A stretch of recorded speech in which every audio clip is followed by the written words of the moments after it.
ہمیں اس دنیا میں کیوں بھیجا گیا؟ یہ سوال کئی بار لوگ پوچھتے ہیں۔ ہم کیوں ہیں اس دنیا میں؟ صرف تفریح کے لیے؟ اپنے آپ کو بہترین ثابت کرنے کے لیے؟ یا یہ ثابت کرنے کے لیے کہ ہم سب برابر ہیں؟ کیا اللہ نے اس لیے ہمیں پیدا کیا؟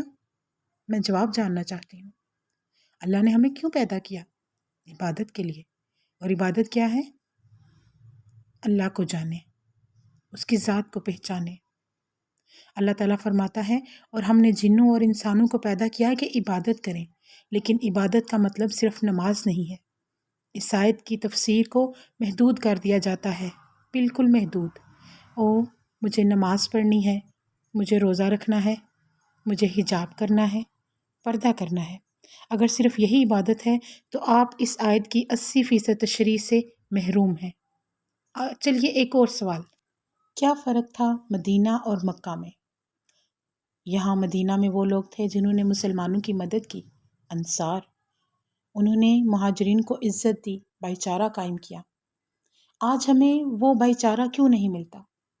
ہم وہ وقت واپس نہیں لا سکتے، لیکن ایسا کیوں ہے؟ کیونکہ ہمارے دلوں میں نبی کا پیار اور خدا کا خوف نہیں ہے۔ ہمارے نبی نے لوگوں کو سکھایا، نماز کا حکم آنے سے بھی پہلے، کہ اے لوگو، اللہ کی عبادت کرو، اللہ سے ڈرو، اپنے رب کو جانو اور اس کی عبادت کرو۔ اور یہی ہمارا مسئلہ ہے، صرف عورتوں کا نہیں بلکہ آج ساری انسانیت کا مسئلہ ہے۔ ہم جانتے ہی نہیں کہ اللہ کون ہے، ہم یہ جانتے ہی نہیں۔ ابھی میں پوچھوں کہ اللہ کون ہے تو آپ جواب دیں گے کہ وہ جس نے ہمیں پیدا کیا۔ لیکن کیا واقعی آپ کامل یقین رکھتے ہیں اس نے آپ کو پیدا کیا؟ واقعی پکا یقین ہے؟ چلیں کچھ اور بتائیں اس کے بارے میں۔ آپ مجھے اس کے سارے 99 نام گنوا دیجئے۔ چلیے آپ کہتے ہیں کہ وہ رزاق ہے، تو کیا واقعی وہ رزاق ہے؟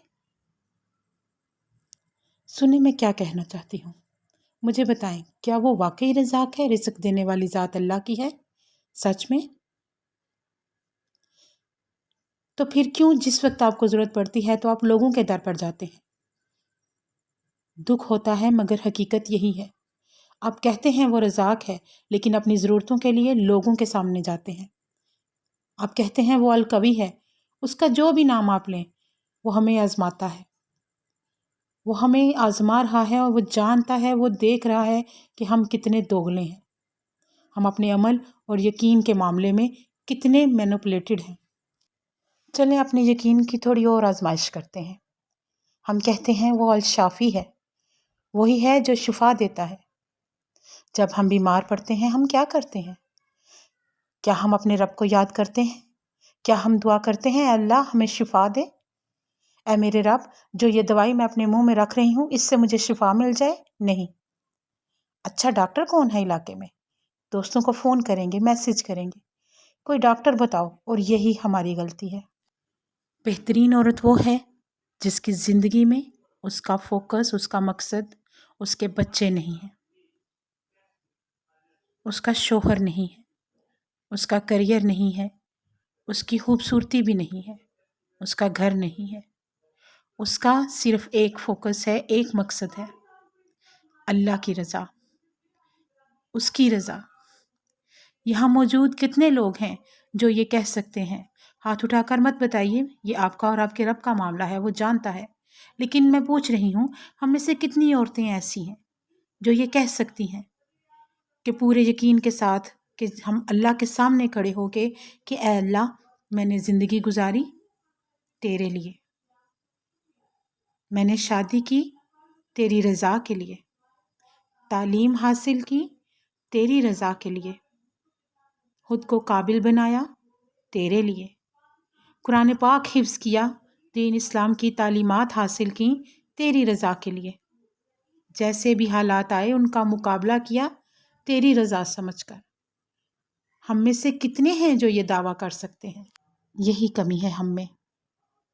میری پیاری بہنوں، چاہے بوڑھی ہیں یا جوان، اور نئی نسل پر تو الزام ہی مت لگائیں کہ وہ بگڑے ہوئے ہیں۔ میں نے انہیں غلط کہنا چھوڑ دیا ہے، کیونکہ وہ ہم میں کیا دیکھ رہے ہیں، ہم انہیں کیا سکھا رہے ہیں۔ میں ان کی طرفداری نہیں کرتی، مگر یہی حقیقت ہے۔ وہ جو ہمیں دیکھیں گے وہی وہ کریں گے۔ تو اپنے آپ کو سنواریے، اپنی اصلاح کیجیے تاکہ آنے والی نسلوں کو سنوار سکیں، ان کی اصلاح کر سکیں۔